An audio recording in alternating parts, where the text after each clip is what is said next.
US army के withdrawal के बाद कई लोगों ने ये तो सोचा होगा कि अफ़गानिस्तान के कुछ हिस्सों में लड़ाई तो होगी और तालिबान कुछ हिस्सों पर कंट्रोल ले लेगा, पर शायद ही किसी ने ये सोचा होगा कि अफ़गानिस्तान की सरकार इस तरीके से कोलैप्स करेगी।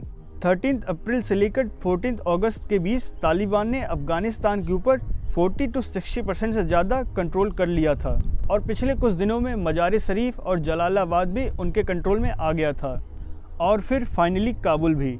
इसके बाद अफ़गानिस्तान के प्रेसिडेंट देश छोड़कर चल दिए। मौलाना अब्दुल दानी जो तालिबान का को फाउंडर था, इनको अफ़गानिस्तान का प्रेसिडेंट घोषित किया गया है और दूसरी तरफ यूएस एम्बेसी ने अपने स्टाफ को सेंसिटिव डॉक्यूमेंट डिस्ट्रॉय करने के आदेश दिए हैं।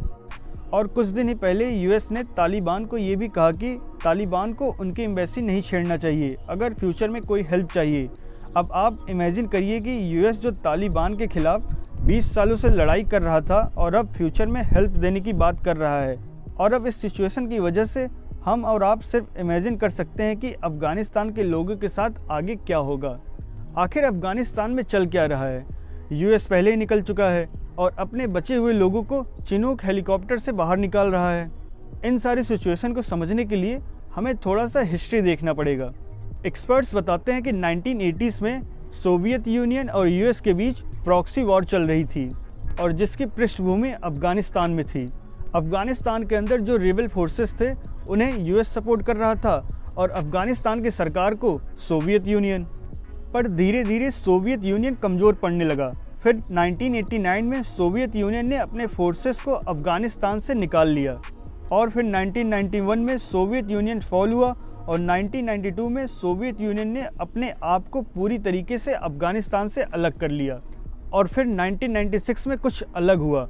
इतना बड़ा हिस्सा पूरा तालिबान ने कैप्चर कर लिया और बाकी जगह छोटे छोटे एरियाज में बट गए और 1996 के बाद से ही तालिबान धीरे धीरे अपना कंट्रोल अफ़गानिस्तान पे बढ़ाता चला गया। और फिर 2001 में यूएस के ट्विन टावर पर अटैक हुआ।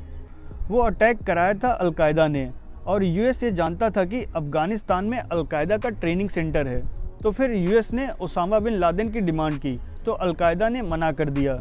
फिर यूएस ने यहाँ इन्वेड आक्रमण कर दिया और नॉर्दर्न अलायंस को सपोर्ट करने लगा। फिर 2011 में पाकिस्तान में घुसकर ओसामा बिन लादेन को मार गिराया। फिर धीरे धीरे यूएस नॉर्दर्न अलायंस के साथ मिलकर तालिबान को हराना शुरू करते हैं। पर प्रॉब्लम क्या हुई, इसके थोड़े ही समय बाद यूएस ने इराक पर भी नज़र डालनी शुरू कर दी और वहाँ पर भी इन्वेड करना शुरू किया। सद्दाम हुसैन का केस आपको भी पता होगा। और अब यूएस दोनों तरफ अपना ध्यान देने लगा, एक तरफ इराक और दूसरी तरफ अफ़गानिस्तान। इराक को लेकर यूएस का इतना टेंशन बढ़ गया कि सारे रिसोर्सेस, मिलिट्री फोर्सेस सारे इधर ही लगाने शुरू कर दिए और अफ़गानिस्तान की तरफ से ध्यान कम होने लगा। एक प्राइम टाइम पे यूएस का ध्यान अफ़गानिस्तान पर न होने की वजह से तालिबान कभी भी पूरी तरीके से अफ़गानिस्तान से नहीं जा सका और इसके अलावा पाकिस्तान की तरफ से तालिबान को पूरा सपोर्ट है। अब हम ये समझते हैं कि अफ़गानिस्तान के ऊपर तालिबान ने इतने जल्दी कैसे कंट्रोल कर लिया, जबकि यूएस ने अफ़गानिस्तान के आर्म्ड फोर्सेस के वेपन और डेवलपमेंट और ट्रेनिंग पर $83 बिलियन स्पेंड किए हैं, वो भी 20 सालों में। पहला जो अफ़गान फोर्सेस का साइज़ है, यूएस कई सालों से एग्जैजरेट करता चला आ रहा है। दूसरा ये है कि यूएस ने जिस तरीके से अफ़गान फोर्सेस को बनाया है वो लॉन्ग टर्म के लिए सस्टेनेबल थी ही नहीं।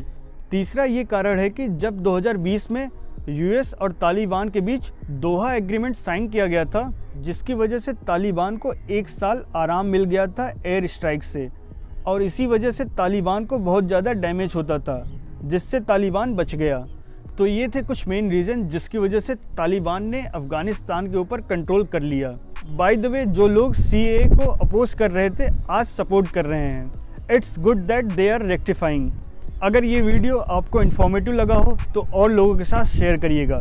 मिलते हैं अगले वीडियो में, तब तक के लिए धन्यवाद। जय हिंद।